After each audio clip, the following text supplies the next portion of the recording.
You are born, and within the hour you're standing, and within the day, they take your mother away, and you never see her again. That's not the bad part. That's the normal part. The bad part is what you are. You're male. And a male calf, to the people who own you, is a problem to get rid of. You'll never give milk. You're just the leftover of your mother being useful. Some of you are killed within days of being born, not for anything you did, just for being the wrong sex. You're a bull. And the ones of you allowed to grow up don't get a better deal, you get a lie. Everyone on earth is certain you charge the color red in a blind rage. You can't see red, you're colorblind to it, and one day a crowd of thousands will watch you die for it and rise to their feet and cheer. Skip forward. First, you should know why you were born at all. Nobody wanted you. They wanted milk. And a cow only makes milk after she's had a baby, so every year she's made pregnant, every year she gives birth, and every year the baby is taken away so people can drink what was made for it. That's the whole business. She isn't a machine that produces milk. She's a mother kept permanently in the middle of losing a child on purpose for as long as her body holds up. You were never the point of any of it. You were the receipt, the proof she'd been pregnant. Your sisters get to grow up and become her pregnant, drained, pregnant again, until their bodies give out around 5 and they're sold off as cheap beef. Your sister inherits your mother's job, you just inherit the exit. And the glass on that table, somebody's drinking your childhood in their coffee and calling it breakfast. If you're allowed to live, your whole future comes down to one decision made by strangers looking at your body. Most of you go to meat. You're raised in a feedlot, a number in a sea of numbers, fed hard for about 18 months, then walk down a single quiet line at the end. Around 300 million of you are killed this way every year worldwide. It is the most ordinary thing in the world. Nobody watching thinks about it at all. But a few of you, the biggest, the strongest, the most beautiful, get pulled aside for something people will tell you is an honor. It's the worst road of all. And you'll spend years believing you're the lucky one. For over 1,000 years, people have bred a special kind of you, the brave bull, not for meat, but for muscle, horns, and the will to charge anything that moves. If you're one of these, your early life looks like a gift. No feedlot. You roam open pasture for years. You grow into 700 kilos of power glossy. Enormous. The most magnificent animal for miles. People come just to look at you. They call you noble. That admiration is exactly what kills you. You're not being kept, you're being saved up. Every muscle they're so proud of was bought in advance for one afternoon you don't know is coming. You think you won the lottery. You're the main event. There's one rule about you that gives the whole thing away. You only ever go in once. Everything else about that afternoon is tradition, the costume, the music, the 1,000 years of history. But this rule is pure practicality. A bull who has already seen a cape learns. He stops chasing the cloth and starts going for the man holding it. 20 minutes. That's roughly how long it takes you to work out the trick that is about to kill you. So they make sure you never get 21, which means the brave bull, bred for 1,000 years, isn't brave. He's just new. The entire spectacle depends on you being confused. Nobody is testing your courage, they're racing your intelligence, and they've built the rules so your intelligence never gets to finish the thought. Your courage was never even tested. They tested your mothers on a cow in a small ring years before you were born and just assumed you'd inherit it. They didn't breed a fighter. They bred a first-timer. Over and over. Forever. The day arrives with no warning. A dark crate. Hours of driving. A black pen under a stone building humming with a sound you've never heard. Thousands of voices, all at once, above you. Then, a gate slides open and you run at the only things you understand. Light, space, out.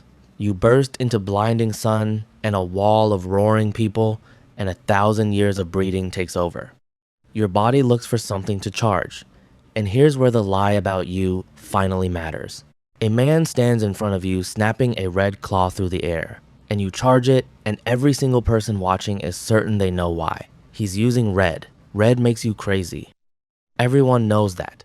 You cannot see the red. Not the shade, not the rage they've decided it means. To your eyes, it's a dull gray rag. You're not charging a color, you're charging the only thing in this terrifying, blinding, screaming place that moves. Because a moving thing is something you can finally aim your fear at. The cape is red for one reason, and it has nothing to do with you. It's red so the crowd can't see how much of your blood is already on it. Because by the time that cape comes out, the fight is already over. Before the famous part, the man, the cape, the dance, everyone paid for, other men have already gone to work on you. Riders on armored horses drive long lances into the great crest of muscle on your neck, so you can't lift your head. Then, men sprint in and stab rows of barbed sticks into your shoulders, and they stay there, ripping deeper with every step you take. By the time the crowd is admiring the matador's courage, you are already bleeding to death, exhausted, half blind with pain. Head hanging. It was never a duel between a brave man and a raging beast. It was a killing, staged to look like a fight, and you were deliberately broken first, so the ending would look graceful. You keep charging the cloth because it's the only thing left that lets you point your agony at something. And here is the cruelest fact in the whole story. There's a way out. If you fight well enough, if the crowd falls in love with you hard enough, thousands of people will stand and wave and beg for your life, and one man in a box can raise a handkerchief and let you walk out that gate, back to the pasture. You'd live to be old. It's real. It happens a handful of times a year, out of thousands of you. So the door exists. It's just kept narrow enough to be safe, wide enough to prove to the crowd that they're merciful people, rare enough that the show never actually stops. You are not being judged on whether you deserve to live. You're being judged on whether you were entertaining enough to be worth sparing. And tonight, they're not moved. Then the sword goes in between your shoulders, your legs fold, and you go down in the sand you were bred for 1,000 years to die in. The crowd rises. They wave white cloths. They call it art. Tradition, beauty, courage.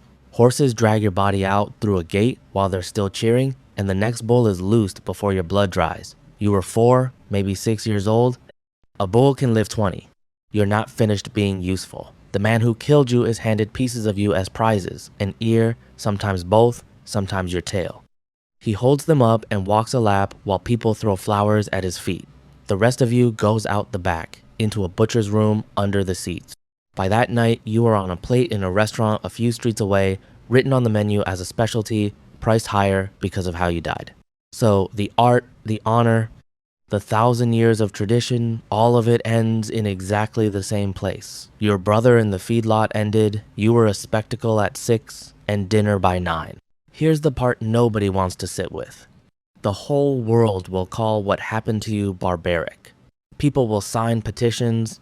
They'll say it's savage, medieval, cruel, and they'll be right. And then a lot of those same people will drive home and eat one of your brothers. He never got a cape, or a crowd, or the word brave. He got a number, a feedlot, and a Tuesday.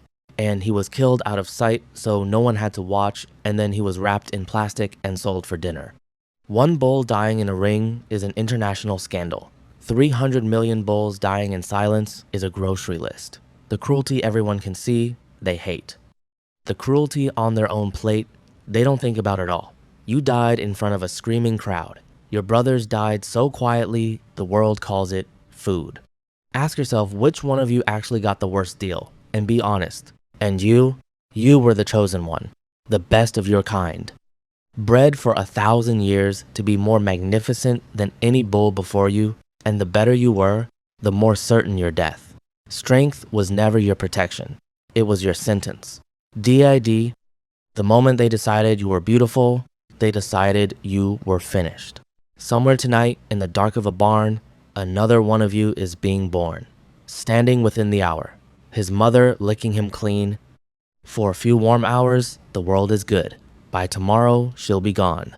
And someday, if he grows strong and beautiful enough, a crowd will watch him die and tell each other he charged because he hated the red.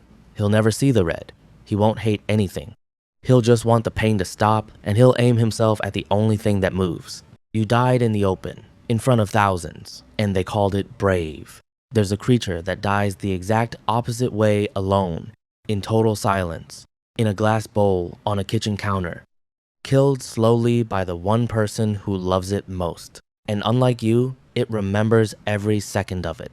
Go find out why it sucks to be born as a goldfish. It's on your screen now.